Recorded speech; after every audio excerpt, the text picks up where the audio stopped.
بسم اللہ الرحمن الرحیم۔ السلام علیکم دوستو، دنیا بھر کی خبروں میں آج آپ سنیں گے، لیکن اس سے پہلے اگر ہو سکے تو لائک اور سبسکرائب کا بٹن ضرور دبا لیں، شکریہ۔ اگر امریکہ اسرائیل کی پشت پر نہ ہو تو اسرائیل کو 3 دن میں ختم کر دیں، ترک صدر۔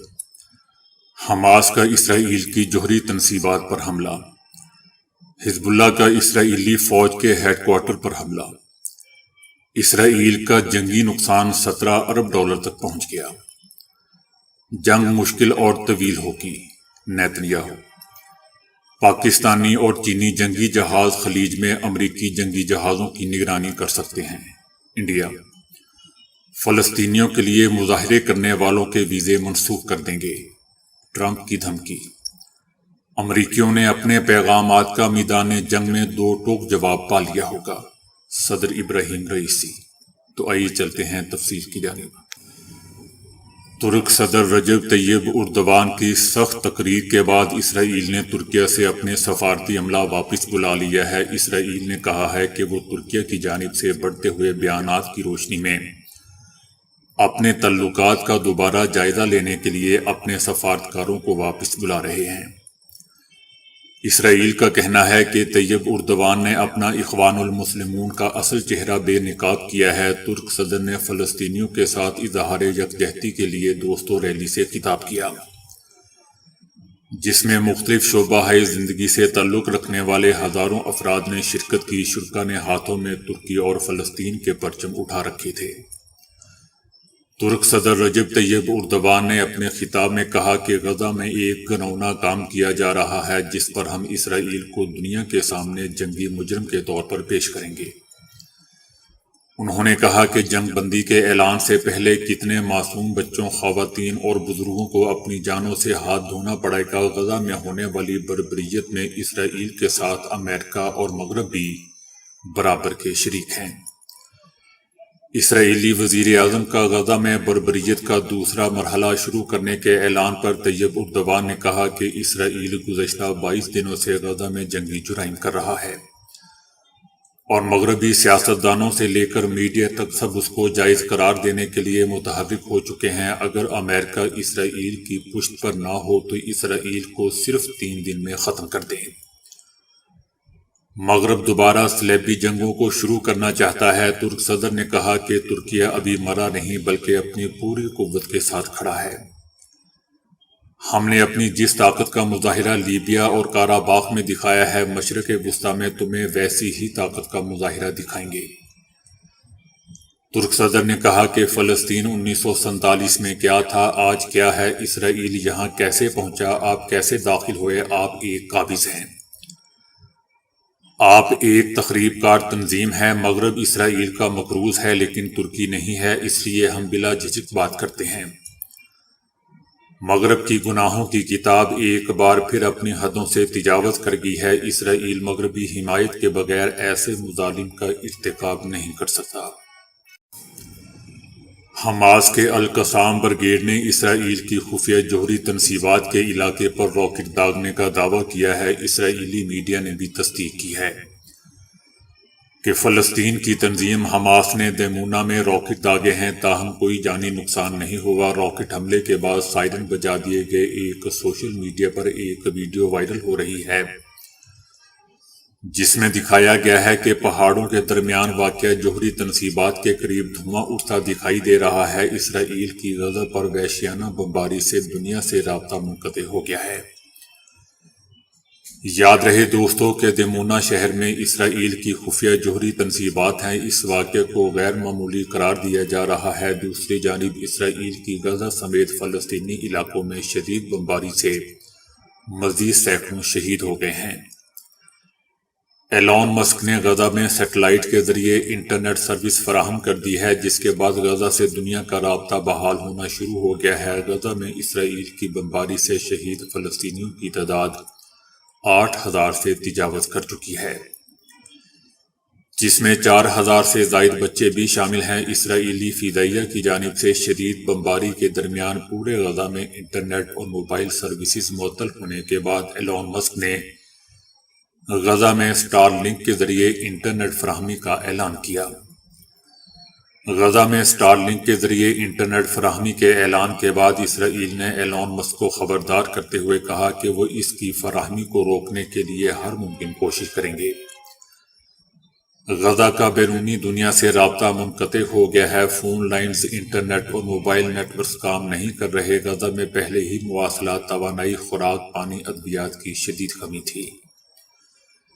غزہ کے شہری تنہا ہے، شدید بمباری ہو رہی ہے، ہر طرف بلیک آؤٹ ہو چکا ہے۔ غزہ میں انٹرنیٹ سروس نہ ہونے کے باعث وہاں موجود صحافیوں کو رپورٹنگ کرنے میں شدید مشکلات کا سامنا رہا تھا۔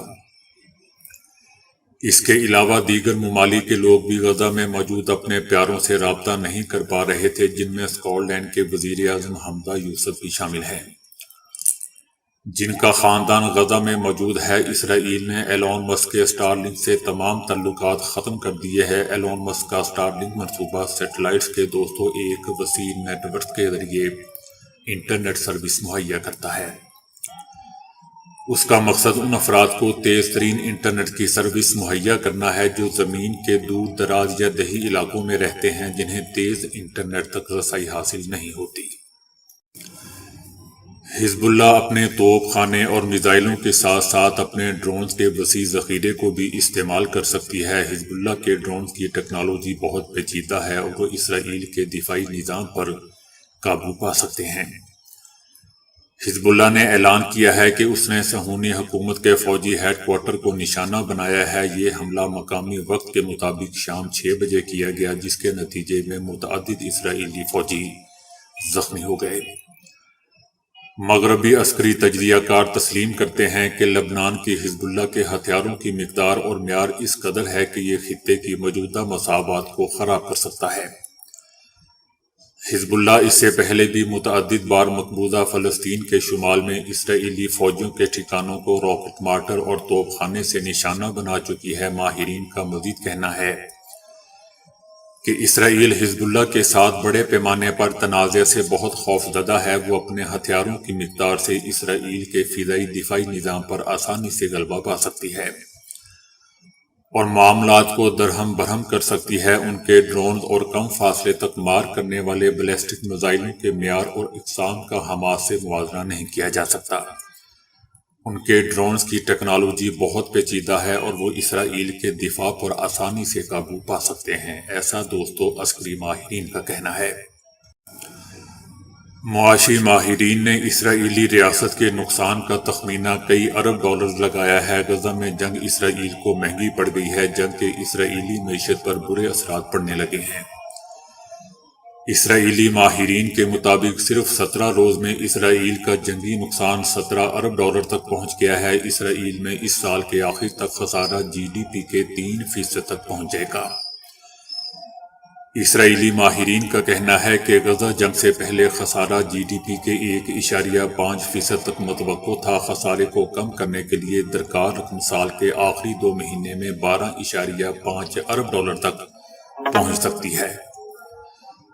دوستو، یہ اندازے بینک آف اسرائیل اور وزارت خزانہ کے غیر سرکاری تخمینوں سے زیادہ ہیں۔ اسرائیل کی 500 ارب ڈالر کی معیشت مشرق وسطیٰ کی بڑی معیشتوں میں سے ایک ہے۔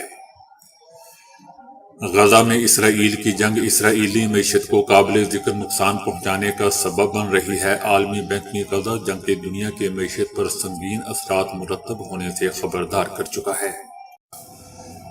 اسرائیلی وزیر اعظم نے کہا ہے کہ غزہ میں جاری زمینی کارروائیاں جنگ کا دوسرا مرحلہ ہے۔ حماس شہریوں کو جنگ میں ایندھن کے لیے استعمال کر رہا ہے۔ اس نے طیب اردوان کی طرف اشارہ کرتے ہوئے کہا کہ ہم پر جنگی جرائم کا الزام لگانے والے منافق ہیں۔ نیتن یاہو کا کہنا ہے کہ غزہ کے شہری محفوظ علاقوں میں چلے جائیں۔ غزہ پٹی کے اندر جنگ مشکل اور طویل ہوگی۔ اسرائیلی وزیر اعظم نے کہا کہ غزہ میں جاری زمینی کارروائیاں جنگ کا دوسرا مرحلہ ہے۔ اسرائیلی وزیر اعظم نے مزید کہا کہ دل ٹوٹ گیا جب حماس ہمارے فوجیوں کو قید کر کے لے گیا۔ یرغمالیوں کو رہا کروانے کے لیے سب کچھ کریں گے۔ جنگ کے بعد ہمیں مشکل سوالات کا جواب دینا ہوگا۔ نیتن یاہو نے کہا کہ زمینی کارروائیاں یرغمالیوں کو واپس لانے میں مدد کر سکتی ہیں۔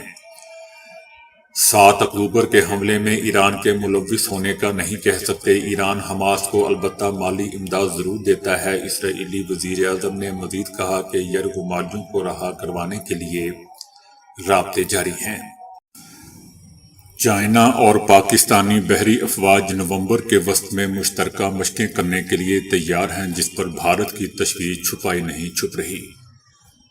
نقل و حرکت پر نظر رکھنے والے بھارت نے دعویٰ کیا ہے کہ پاک چائنا جنگی جہاز خلیج فارس میں داخل ہو کر اسرائیل پر حماس حملے کے بعد سے تعینات امریکی جنگی جہازوں کی نگرانی کر سکتے ہیں۔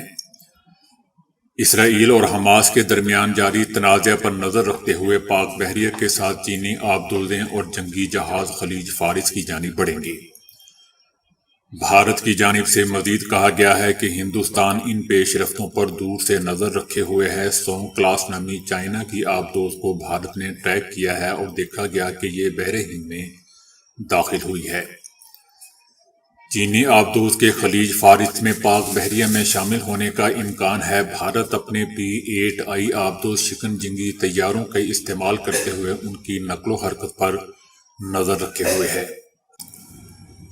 بھارت کا دعویٰ ہے کہ ٹریک کی جانے والی چینی آبدوز کے ساتھ ایک آبدوز سپورٹ جہاز بھی تھا۔ یہی نہیں، بھارت کی جانب سے یہ دعویٰ بھی کیا گیا ہے کہ چائنا اور پاکستان کے جنگی جہاز خلیج فارس میں بھی داخل ہو سکتے ہیں، جہاں سے وہ 7 اکتوبر کو حماس کی جانب سے اسرائیل پر حملے کے بعد سے تعینات امریکی جنگی جہازوں کی طرف بڑھ سکتے ہیں۔ سابق امریکی صدر ٹرمپ نے کہا ہے کہ فلسطینیوں کے حق میں مظاہرہ کرنے والوں کے ویزے منسوخ کر دیں گے۔ ٹرمپ نے دھمکی دیتے ہوئے کہا کہ امریکہ میں مظاہرین نے کسی کے خون کا ایک قطرہ بھی گرایا تو اس کا 1 گیلن خون بہائیں گے۔ جنہوں نے آج یوکرین سے آنکھیں چرائی ہیں وہ کل اسرائیل کو بھی نظر انداز کر دیں گے۔ اسرائیل زندگی اور حماس موت کو اہمیت دیتا ہے۔ دوستو، یاد رہے کہ اسرائیل کی غزہ پر فضائی اور زمینی حملوں میں شہید فلسطینیوں کی تعداد 8,000 سے تجاوز کر گئی ہے اور ان شہید ہونے والوں میں آدھی تعداد بچوں کی ہے۔ اسرائیلی فوج نے ایک بار پھر شمالی غزہ خالی کرنے کی دھمکی دے دی ہے۔ مغربی کنارے میں بھی چھاپہ مار کارروائیاں جاری ہیں۔ صدر ابراہیم رئیسی نے کہا ہے کہ اسرائیل کے کھلے انسانیت سوز جرائم نے تمام انسانی اور فوجی ریڈ لائنوں کو عبور کر کے سب کو تشویش میں مبتلا کر رکھا ہے۔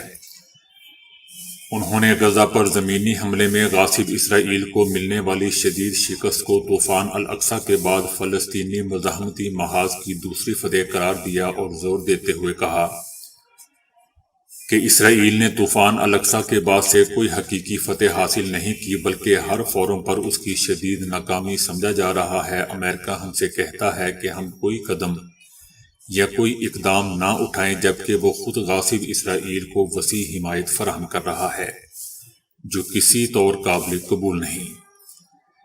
ایران تمام عرب اور اسلامی ممالک اور پوری دنیا کے دیگر ممالک کے ساتھ مل کر فوری جنگ بندی کے لیے خبردار کرتا ہے۔ انہوں نے کہا کہ امریکہ اور بعض یورپی ممالک غزہ میں جنگ بندی کے راستے میں روڑے اٹکا رہے ہیں، جو انسانیت کے خلاف ایک عظیم جرم ہے، جبکہ خطے کے بارے میں امریکہ کا حساب کتاب بالکل غلط اور رونگ ہے اور امریکہ کبھی بھی نیا مشرق وسطیٰ بنانے پر مبنی اپنے گھنونے مقاصد حاصل نہیں کر سکتا۔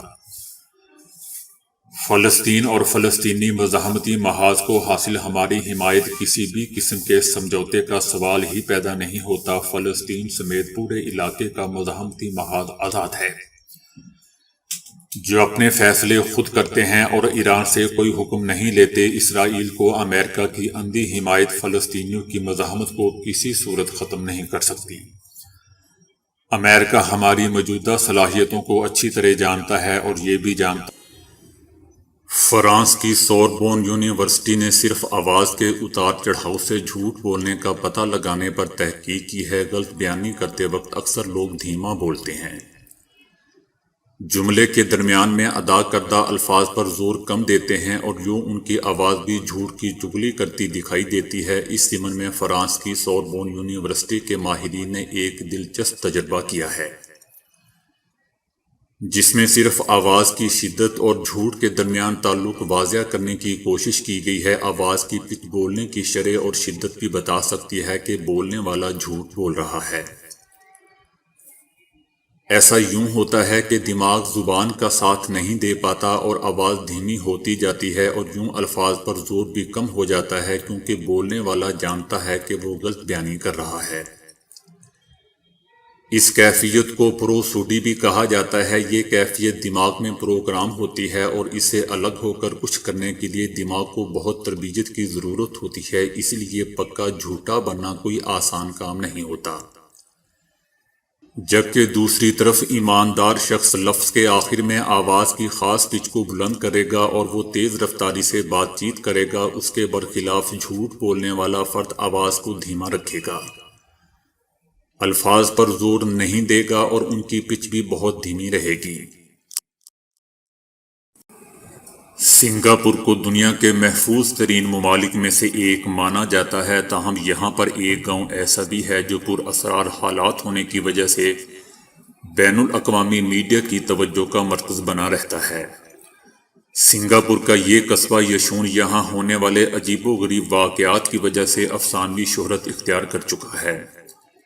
یہاں کبھی بلیاں گلا گھٹنے سے مردہ پائی جاتی ہیں تو کبھی پر اسرار حالات میں کوئی مارا جاتا ہے۔ یہاں اکثر پر اسرار سائے دکھائی دیتے ہیں۔ ایشیا پیرا نارمل انویسٹیگیٹرز سوسائٹی سے تعلق رکھنے والے چارلس گو کا کہنا ہے کہ 30 سال قبل جب وہ اس علاقے میں قائم ایک ملٹری کیمپ میں تعینات تھے، تب ان کے ساتھ عجیب و غریب واقعات ہوا کرتے تھے۔ ان کے مطابق دن میں ان کی ملاقات زندوں سے اور رات میں مردوں سے ہوا کرتی تھی۔ چارلس کا ماننا ہے کہ اس جگہ پر ایک قدیم قبرستان موجود تھا جسے نئی تعمیرات کے لیے ہموار کر دیا گیا، اور تبھی سے یہاں عجیب و غریب اور پر اسرار واقعات کا آغاز ہوا۔ بین الاقوامی میڈیا اس جگہ کو بدقسمت کہتا ہے اور اس حوالے سے اس کا مذاق بھی اڑایا جاتا ہے۔ جبکہ video streaming platform Netflix نے بھی اپنی ایک سیریز کی تشہیر کے لیے اس قصبے کی ویڈیو استعمال کی تھی۔ تو دوستو ابھی کے لیے اتنا ہی۔ ویڈیو کو لائک اور شیئر کرنے کا بہت بہت شکریہ۔